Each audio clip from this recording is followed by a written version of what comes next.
Hello मेरे प्यारे साथियों, कैसे हैं आप सभी का स्वागत है आपके यूट्यूब चैनल सक्सेस टारगेट में। ठीक है, आप देख रहे हैं आज इतिहास से प्राचीन भारत से संबंधित महत्वपूर्ण प्रश्न। ठीक है, पार्ट 2 और पार्ट 1 मैंने पहले ही बना रखा है। ठीक है, एनटीपीसी के पॉइंट ऑफ व्यू से मोस्ट इंपोर्टेंट क्वेश्चन है। ठीक है, वीडियो को स्किप ना करें। ठीक है, तो देखते रहिए मेरे साथ। ठीक है, क्वेश्चन नंबर फर्स्ट है आपका, जैन धर्म का प्रतीक चिन्ह क्या था? तो जैन धर्म का प्रतीक चिन्ह क्या था? सांड। ठीक है, नेक्स्ट आपका, महावीर का प्रतीक चिन्ह क्या है? तो महावीर का प्रतीक चिन्ह क्या है? सिंह है। महावीर स्वामी का प्रतीक चिन्ह क्या है? सिंह है। ठीक है, नेक्स्ट क्वेश्चन है आपका कि महावीर की मृत्यु कब और कहाँ हुई थी? तो महावीर की मृत्यु कब हुई थी?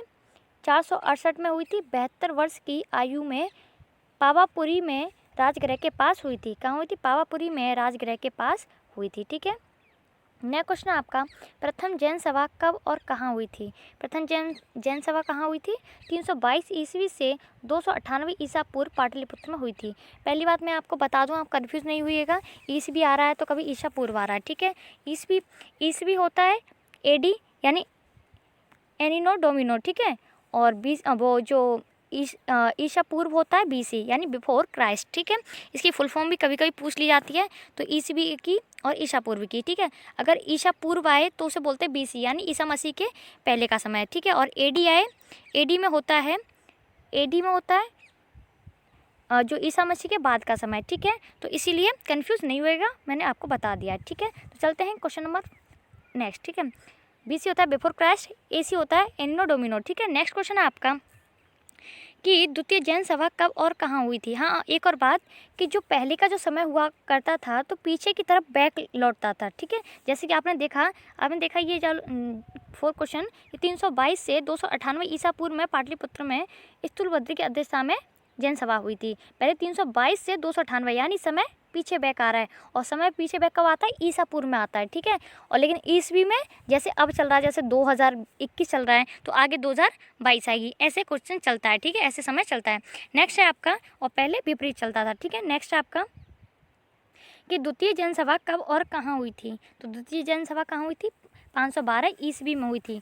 यहाँ क्या है? ईस्वी है यानी एडी है। ठीक है, एनिनो डोमिनो। ठीक है, नेक्स्ट है आपका कि खजुराहो में जैन मंदिरों का निर्माण किसने कराया था? तो खजुराहो में जैन मंदिरों का निर्माण किसने कराया था? चंदेल शासकों ने कराया था। कभी कभी पूछ लिया जाता है कि खजुराहो का मंदिर कहाँ है, और कभी कभी पूछ लिया जाता है कि खजुराहो मंदिर का निर्माण किसने कराया था। तो मोस्ट इंपॉर्टेंट है एनटीपीसी के अकॉर्डिंग। ठीक है, वैसे तो सारे ही एग्जाम में इंपॉर्टेंट है, लेकिन फिर भी एनटीपीसी में जो आ रहे हैं एग्जाम क्वेश्चंस उससे मोस्ट इंपॉर्टेंट है। ठीक है, चलते हैं नेक्स्ट में। ठीक है, जैन धर्म में जीवन का अंतिम लक्ष्य क्या है? तो जैन धर्म में जीवन का अंतिम लक्ष्य होता है निर्वाण। ठीक है, निर्वाण। ठीक है, नेक्स्ट है आपका, सबसे पुराना जैन किसे कहा जाता है? तो सबसे पुराना जैन किसे कहा जाता है? 14 वर्ष पूर्व। ठीक है, किसे? 14 पूर्व को। ठीक है, नेक्स्ट है आपका, महावीर स्वामी को निर्माण प्राप्त कब हुआ था? तो महावीर स्वामी को निर्माण प्राप्त कब हुआ था? मल्ल राजा सस्तीपाल के राजप्रसाद में हुआ था। कहाँ? मल्ल राजा सस्तीपाल के राजप्रसाद में हुआ था। ठीक है, नेक्स्ट है आपका नेक्स्ट क्वेश्चन, महावीर स्वामी की मृत्यु के बाद जैन संघ का अध्यक्ष कौन बना? तो महावीर स्वामी की मृत्यु के बाद जैन संघ का अध्यक्ष सुधर्मन बना था। कौन? सुधर्मन। ठीक है, नेक्स्ट क्वेश्चन है आपका,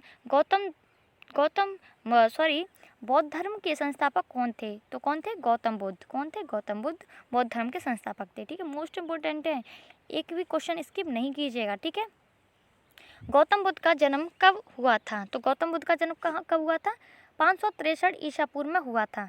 563 ईसा पूर्व यानी बीसी में हुआ था, बिफोर क्राइस्ट में हुआ था, यानी ईसा मसीह से पहले का समय को बीसी बोलते हैं यानी। ठीक है, नेक्स्ट आपका कहाँ हुआ था? 563 ईसा पूर्व में हुआ था, और कहाँ हुआ था? लुम्बिनी नामक ग्राम के कपिलवस्तु में हुआ था। लुम्बिनी नामक ग्राम के कपिलवस्तु में हुआ था।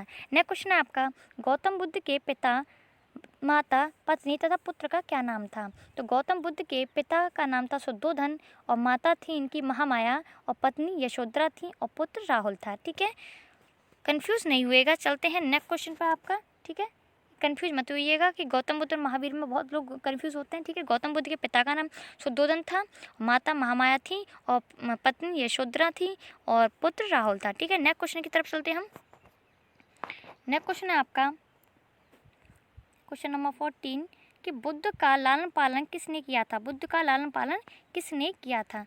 तो बुद्ध का लालन पालन इनकी मौसी जी ने किया था। इनकी मौसी थी प्रजापति गौतमी। किसने किया था? प्रजापति गौतमी जी ने किया था। ठीक है, क्योंकि इनकी माँ एक्सपायर हो गई थी, ठीक है, बचपन में, ठीक है। तो इनका लालन पालन इनकी मौसी प्रजापति गौतमी ने किया था। नेक्स्ट है आपका, बुद्ध के बचपन का क्या नाम था? तो बुद्ध के बचपन का क्या नाम था? सिद्धार्थ था, ठीक है, सिद्धार्थ था। और तुम्हें पता है कि मैं पहले ही पढ़ा चुकी हूँ पार्ट 1 में कि महावीर के पिता का क्या नाम था? सिद्धार्थ था, ठीक है। तो कन्फ्यूज मत होइएगा, बुद्ध के बचपन का नाम है, उनके पिता का नाम है, ठीक है। तो नेक्स्ट है, गौतम बुद्ध किस वंश, वर्ण तथा गोत्र से थे? गौतम बुद्ध किस वंश, वर्ण तथा गोत्र से थे? तो किससे थे? शाक्य वंश से थे और क्षत्रिय वर्ण के थे और गौतम गोत्र के थे। इनका गोत्र क्या था? गौतम था। और ये वर्ण के कौन से थे? क्षत्रिय वर्ण के थे। और किस वंश से थे? शाक्य वंश से थे, ठीक है। नेक्स्ट है आपका, पूछ लिया जाता है कई बार, ठीक है। तो नेक्स्ट है, गौतम बुद्ध के गृहत्याग की घटना 29 वर्ष की अवस्था में कहलाती है, यानी गौतम बुद्ध के गृहत्याग की घटना कहलाती है। और क्वेश्चन आता है कि गौतम बुद्ध ने गृह त्याग किस वर्ष में किया था? तो कब किया था? 29 वर्ष की अवस्था में किया था, ठीक है। तो गौतम बुद्ध के गृह त्याग की घटना क्या कहलाती है? महाविनिष्क्रमण। क्या कहलाती है? महाविनिष्क्रमण। क्या कहलाती है? महाविनिष्क्रमण, ठीक है। और इनका प्रतीक, ठीक है, गृह त्याग के प्रतीक क्या है? प्रतीक है घोड़ा, ठीक है। घोड़े से ही तो गए थे अपने सारथी चिन्ना के साथ, ठीक है। नेक्स्ट है आपका, तो इसलिए इनका प्रतीक घोड़ा माना जाता है। नेक्स्ट है आपका कि 35 वर्ष की अवस्था में 49वें दिन बुद्ध को बोध गया में ज्ञान की प्राप्ति किस नदी के तट पर हुई थी? तो 35 वर्ष की अवस्था में 49वें दिन बुद्ध को बोध गया में ज्ञान की प्राप्ति किस नदी के तट पर हुई थी? तो निरंजना नदी के तट पर हुई थी। कहाँ हुई थी? निरंजना नदी के तट पर हुई थी। और पीपल वृक्ष के नीचे, ठीक है। किसके नीचे? पीपल वृक्ष के नीचे, ठीक है। ये बहुत क्वेश्चन पूछा जाता है, ठीक है। बुद्ध द्वारा ज्ञान प्राप्ति घटना क्या कहलाती है? ठीक है, ये घटनाएं काफ़ी इंपॉर्टेंट है। बुद्ध द्वारा ज्ञान प्राप्ति घटना क्या कहलाती है? संबोधि या निर्वाण। क्या कहलाती है? संबोधि या निर्वाण, ठीक है। नेक्स्ट है, बुद्ध ने प्रथम उपदेश कहाँ दिया था? तो बुद्ध ने प्रथम उपदेश कहाँ दिया था? सारनाथ में दिया था। और किस भाषा में दिया था? पाली भाषा में दिया था। चलते हैं नेक्स्ट पे, कि बुद्ध द्वारा दिया गया प्रथम उपदेश क्या कहलाता है? तो बुद्ध द्वारा दिया गया प्रथम उपदेश क्या कहलाता है? धर्म चक्र प्रवर्तन कहलाता है। क्या कहलाता है? धर्म चक्र प्रवर्तन कहलाता है। नेक्स्ट है आपका, बुद्ध के जन्म, ज्ञान तथा मृत्यु का प्रतीक है। तो बुद्ध के जन्म का प्रतीक क्या है? कमल है। क्या है? कमल है। और ज्ञान का प्रतीक क्या है? क्योंकि इन्हें पीपल के वृक्ष के नीचे ज्ञान की प्राप्ति हुई थी, ठीक है। और मृत्यु का प्रतीक क्या है? स्तूप है। क्या है? स्तूप, ठीक है। ये मोस्ट इंपॉर्टेंट है, ठीक है, स्किप ना करें एक भी, ठीक है। चलते हैं नेक्स्ट, बुद्ध के घोड़ा तथा सारथी का क्या नाम था? मोस्ट इंपॉर्टेंट है, पूछ लिया जाता है। तो बुद्ध के घोड़ा का क्या नाम था? छंदक था। और सारथी का क्या नाम था? चिन्ना था। क्या था? चिन्ना, ठीक है। क्या था? चिन्ना, ठीक है। नेक्स्ट चलते हैं आपका, बुद्ध के प्रथम गुरु कौन थे? तो बुद्ध के प्रथम गुरु कौन थे? अलार कलाम थे। कौन थे? अलार कलाम थे बुद्ध के प्रथम गुरु। नेक्स्ट है आपका, कि बुद्ध ने सर्वाधिक उपदेश कहाँ दिए थे? तो बुद्ध ने सर्वाधिक उपदेश कहाँ दिए थे? श्रावस्ती दिए थे।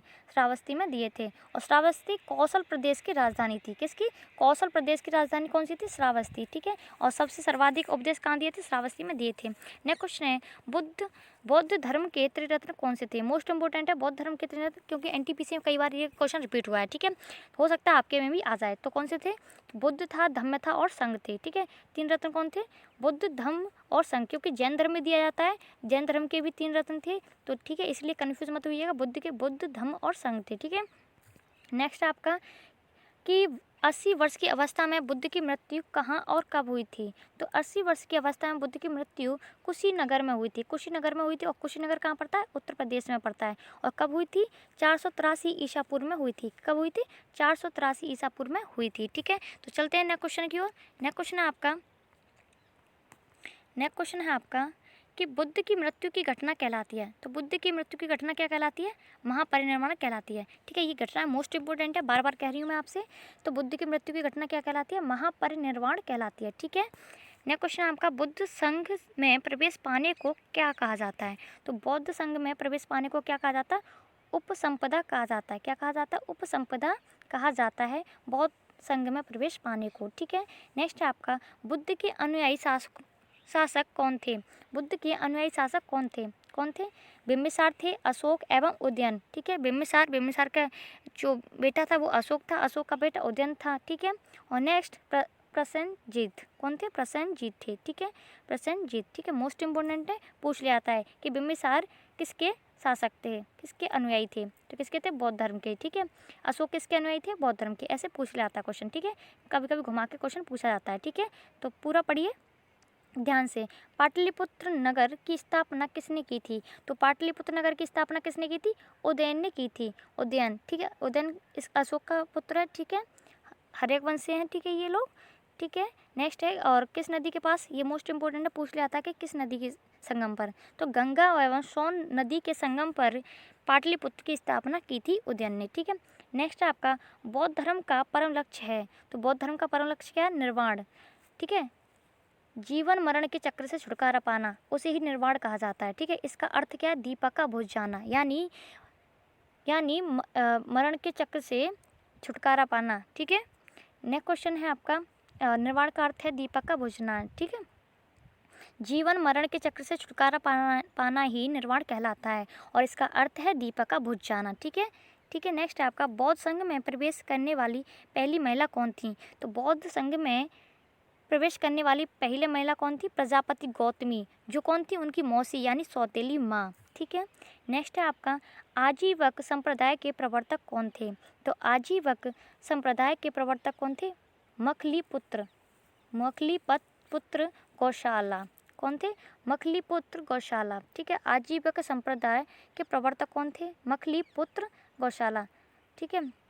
नेक्स्ट है आपका कि महावीर एवं बुद्ध दोनों ने उपदेश किसके शासनकाल में दिए थे? तो महावीर मोस्ट इंपोर्टेंट है, ये पूछ लिया आता है, ठीक है, समय पीरियड, ठीक है।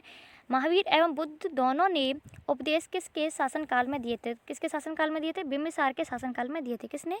बिंबिसार के शासनकाल में दिए थे। नेक्स्ट है आपका कि अष्टांगिक मार्ग का संबंध किससे है? तो अष्टांगिक मार्ग का संबंध किससे है? बौद्ध धर्म से है, ठीक है, बौद्ध धर्म से। अष्टांगिक किसने लिखी थी? पाणिनि ने लिखी थी ये बुक, ठीक है। नेक्स्ट है आपका कि प्रथम बौद्ध संगति महाकश्यप की अध्यक्षता में कहाँ और कब हुई थी? मोस्ट इंपोर्टेंट क्वेश्चन चल रहे हैं, एक ही क्वेश्चन में 3-4 क्वेश्चन इंक्लूड किए हैं, ध्यान से देखिए।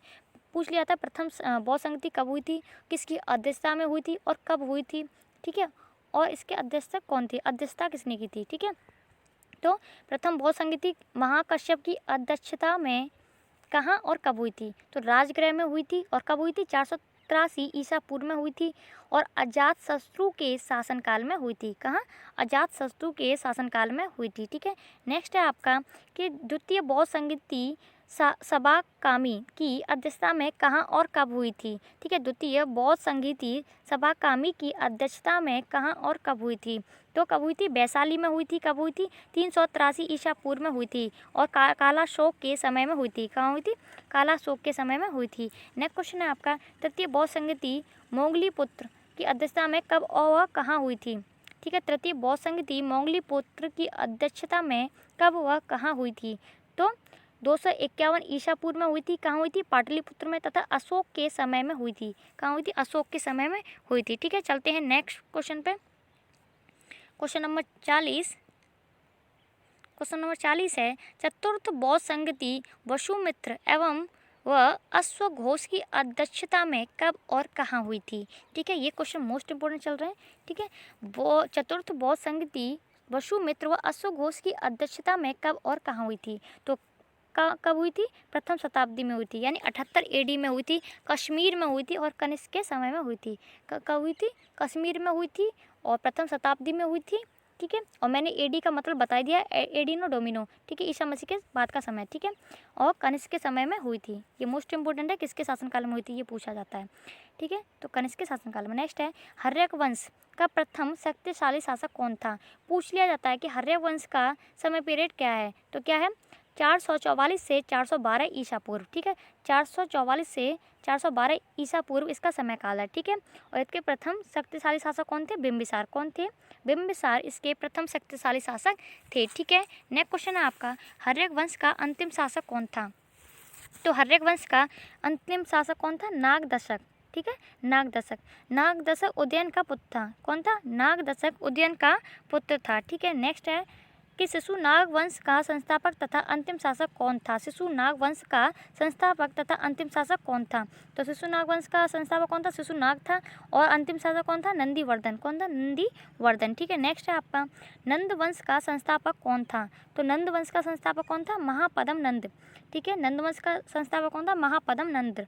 ठीक है, इन्हें उग्रसेन भी कहा जाता है। क्या, उग्रसेन भी कहा जाता है। ठीक है, नेक्स्ट है आपका कि नंद वंश का अंतिम शासक कौन था। मोस्ट इंपोर्टेंट है, फर्स्ट और लास्ट पूछ लिया जाता है। ठीक है, नंद वंश का अंतिम शासक था घनानंद। ठीक है, इन्हें अग्रमीज भी कहा जाता था। ठीक है, अग्रमीज भी कहा जाता था। नेक्स्ट है आपका भारत का प्रथम विदेशी आक्रमण किसने किया था।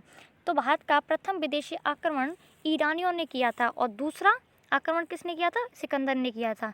अलेक्जेंडर सिकंदर ने किया था। किसने, अलेक्जेंडर सिकंदर ने किया था। नेक्स्ट है आपका कि सिकंदर ने भारत विषय का अभियान कब प्रारंभ किया था। तो सिकंदर ने भारत विषय का अभियान कब प्रारंभ किया था, 326 ईसा पूर्व में प्रारंभ किया था। कब किया था, 326 ईसा पूर्व में प्रारंभ किया था। ठीक है, नेक्स्ट है आपका मगध की प्रारंभिक राजधानी क्या थी। तो मोस्ट इंपोर्टेंट है, मगध की प्रारंभिक राजधानी क्या थी, गिरिब्रेज थी। क्या थी, गिरिब्रेज थी। ठीक है, या राजगृह भी आ सकता है।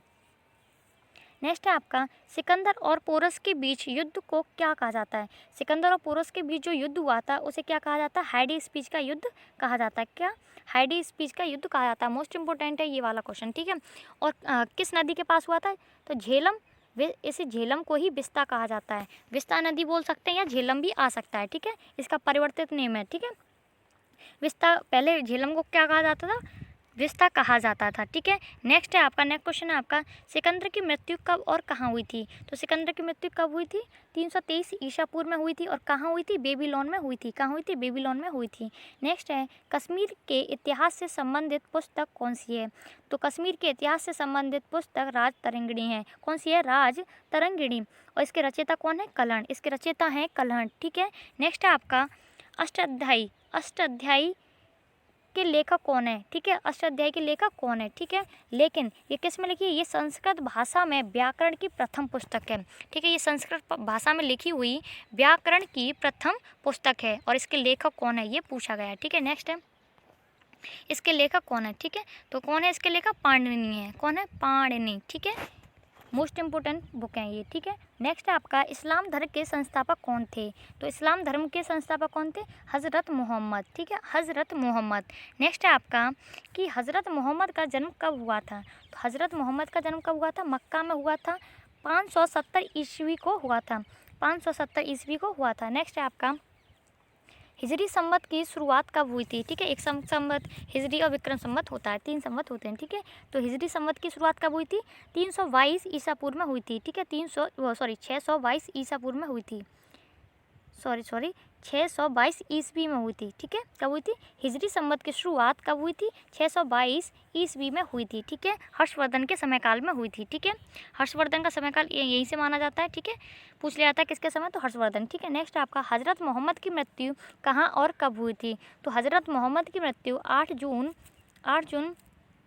1632 8 जून 632 ईस्वी को मदीना में हुई थी। कहाँ हुई थी, 8 जून 632 ईस्वी को मदीना में हुई थी। ठीक है, नेक्स्ट है आपका अलेक्जेंडर सिकंदर का जन्म और मृत्यु कब हुई थी। तो अलेक्जेंडर सिकंदर का जन्म और मृत्यु कब हुई थी, 356 से 323 ईसा पूर्व में हुई थी। ठीक है, अलेक्जेंडर सिकंदर का जन्म हुआ था 356 में। ठीक है, और मृत्यु कब हुई थी, 323 ईसा पूर्व में हुई थी। ठीक है, 323 ईसा पूर्व में हुई थी। ठीक है, नेक्स्ट है आपका क्वेश्चन अलेक्जेंडर सिकंदर के पिता तथा गुरु का क्या नाम था।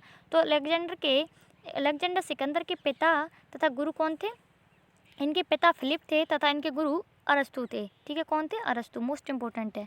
ठीक है, गुरु पूछ लिए जाते हैं। ठीक है, सिकंदर का सेनापति कौन था। तो सिकंदर का सेनापति कौन था, सेल्यूकस निकेटर। कौन था, सेल्यूकस निकेटर इनका सेनापति था। नेक्स्ट है बेपासा नदी के नाम से किसे जाना जाता है। तो बेपासा नदी के नाम से किसे जाना जाता है, ब्यास नदी को जाना जाता है। ठीक है, अभी जैसे मैंने बताया था कि झेलम नदी को क्या कहा जाता है, विस्ता कहा जाता है, ऐसे ही व्यास नदी को बेपासा कहा जाता है। ठीक है, नेक्स्ट है आपका नेक्स्ट क्वेश्चन कि नंद वंश के पतन तथा मौर्य वंश के उत्थान की जानकारी किस वंश से मिलती है। यानी नंद वंश जब खत्म हुआ था और मौर्य वंश का जब स्टार्टिंग पॉइंट था तब इसकी जानकारी किससे मिलती है? तो मुद्रा राक्षस से मिलती है। और मुद्रा राक्षस किसके द्वारा रचित है? विशाखा दत्त द्वारा रचित है। किसने?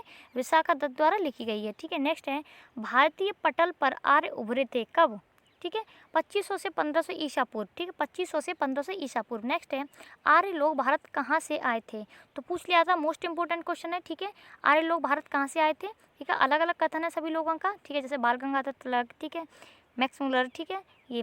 तो आर्य लोग भारत कहाँ से आए थे? तो कहाँ से आए थे? मध्य एशिया से आया था। वैसे इंपॉर्टेंट यही है, ज़्यादातर यही आता है। ठीक है, मध्य एशिया से। ठीक है, और मध्य एशिया यूराल पर्वत से। ठीक है, नेक्स्ट है आपका कि आर्य सर्वप्रथम कहाँ बसे थे? जब आर्य आए थे तो आर्य सर्वप्रथम कहाँ बसे थे? पंजाब में बसे थे, पंजाब एवं अफगानिस्तान में। ठीक है, भारत के पंजाब में तथा अफगानिस्तान में बसे थे। ठीक है, नेक्स्ट है आर्यों का मुख्य पेय, व्यवसाय तथा धातु कौन सा था? ठीक है, आर्यों का मुख्य पेय क्या था? सोमरस था।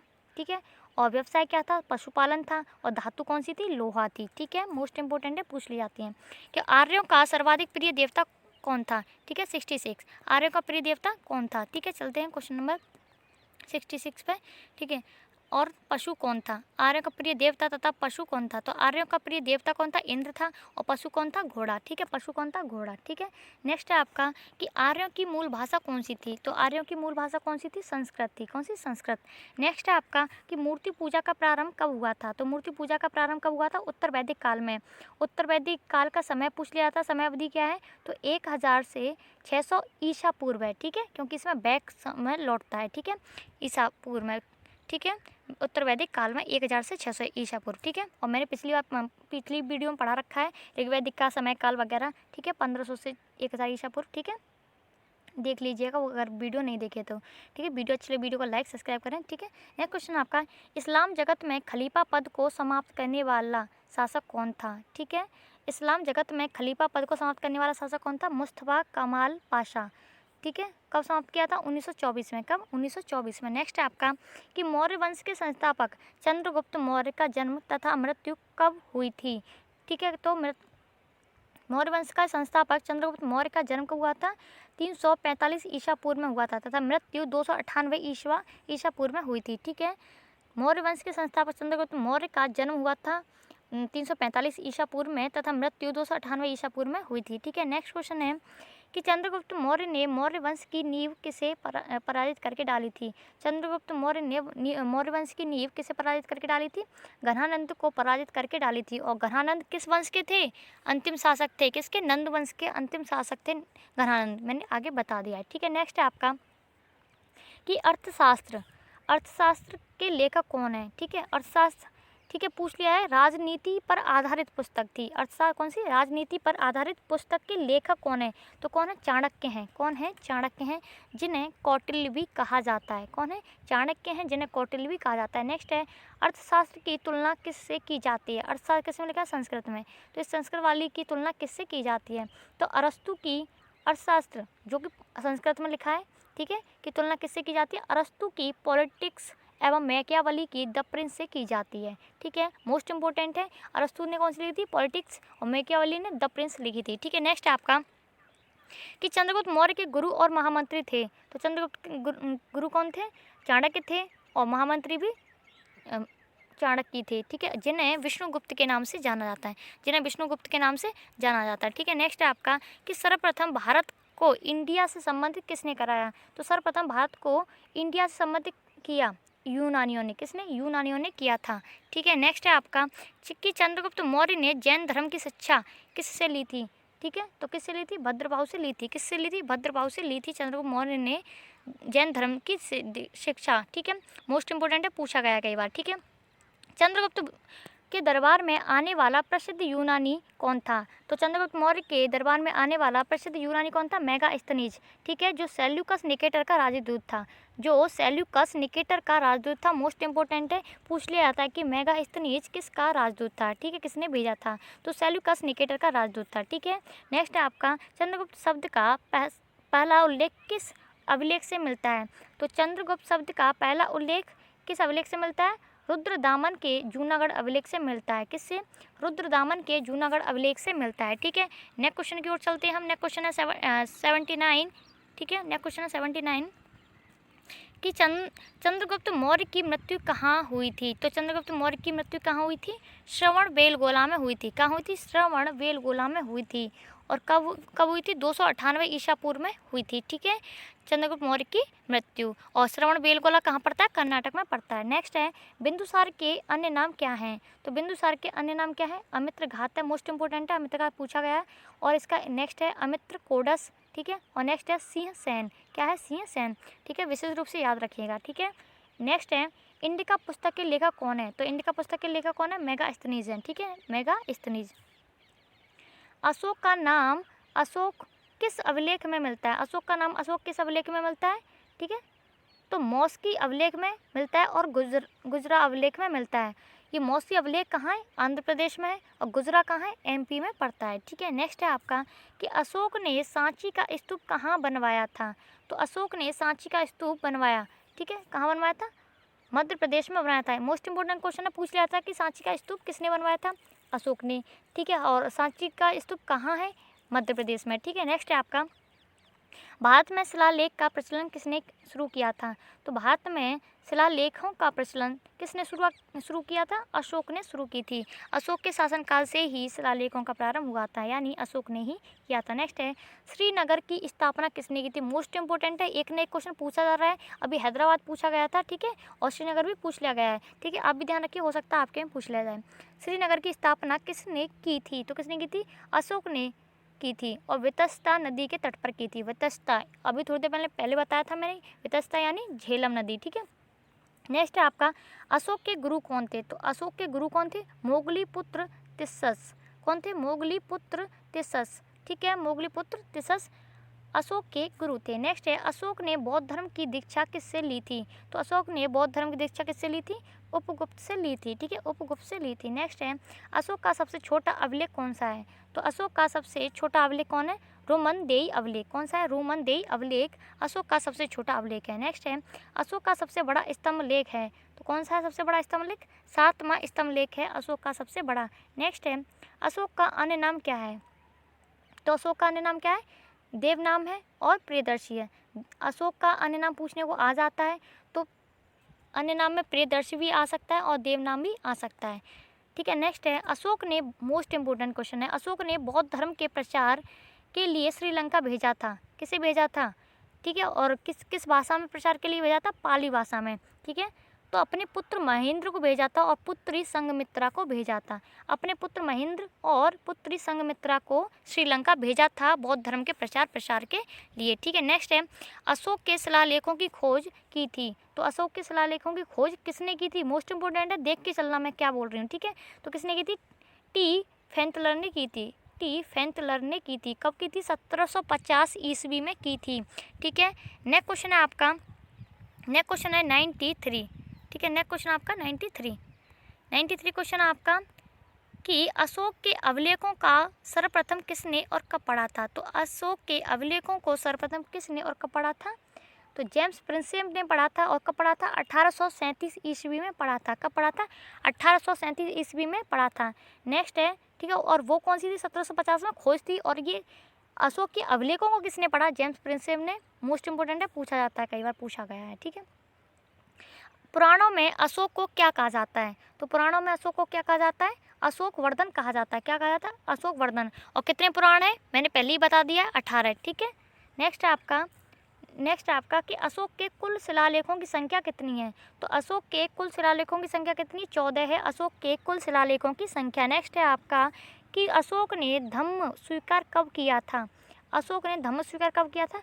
कलिंग युद्ध के बाद। ठीक है, कलिंग युद्ध के बाद किया था। और कब किया था? 261 ईसा पूर्व में किया था। ठीक है, कलिंग युद्ध भी पूछ लिया था कि कब हुआ, तो कब हुआ था? 261 ईसा पूर्व में हुआ था कलिंग युद्ध। ठीक है, और कलिंग युद्ध के बाद ही इसने धम्म स्वीकार कर दिया था। ठीक है, स्वीकार कर लिया था। नेक्स्ट है आपका कि मौर्य वंश का अंतिम शासक कौन था? तो मौर्य वंश का अंतिम शासक कौन था? बृहद्रथ था। कौन था? बृहद्रथ। नेक्स्ट है, अशोक का राज्य अभिषेक कब हुआ था? तो अशोक का राज्य अभिषेक कब हुआ था? 269 ईसा पूर्व में हुआ था अशोक का राज्य अभिषेक। ठीक है, और इनके पिता पूछ लिया जाता कौन है? बिंदुसार है। माता, माता कौन है? सुभद्रा है। कौन है? माता कौन है? सुभद्रांगी है। कौन है? सुभद्रांगी। ठीक है। पिता है बिंदुसार और माता है सुभद्रांगी। ठीक है। नेक्स्ट है सर्वप्रथम सोने के सिक्के चलाने का श्रेय किसे जाता है? मोस्ट इंपोर्टेंट है कि किसे जाता है? इंडो ग्रीक को जाता है, यूनानी शासकों को। ठीक है। इंडो ग्रीक यूनानी शासकों को जाता है। सर्वप्रथम सोने के सिक्के किसने चलाए थे? इंडो ग्रीक ने चलाए थे। ठीक है। यूनानी शासकों ने चलाए थे। नेक्स्ट है आपका कि अशोक के कलिंग युद्ध का वर्णन किस अभिलेख में मिलता है? तो किस अभिलेख में मिलता है? 13वें अभिलेख में मिलता है। किसमें? 13वें अभिलेख में मिलता है अशोक के कलिंग युद्ध का वर्णन 13वें अभिलेख में। ठीक है। नेक्स्ट है कि शुंग वंश का संस्थापक तथा अंतिम शासक कौन था? तो शुंग वंश का संस्थापक और अंतिम शासक कौन था? पुष्यमित्र शुंग था संस्थापक और अंतिम शासक कौन था? देवभूति। कौन था? देवभूति। ठीक है। तो वीडियो अच्छी लगी हो तो वीडियो को लाइक, सब्सक्राइब एंड शेयर करें। ठीक है। तो ऐसी वीडियो देखने के लिए वीडियो को लाइक, सब्सक्राइब एंड शेयर करें और बेल आइकन पर क्लिक करें, जिससे आपको अप टू डेट मिलती रहेगी। ठीक है। जैसे ही वीडियो बनाऊंगी आपको अपडेट मिल जाएगी। ठीक है। तो मिलते हैं नेक्स्ट वीडियो में ऐसे ही छोटी सी वीडियो के साथ। Thank you. Wish you all the best.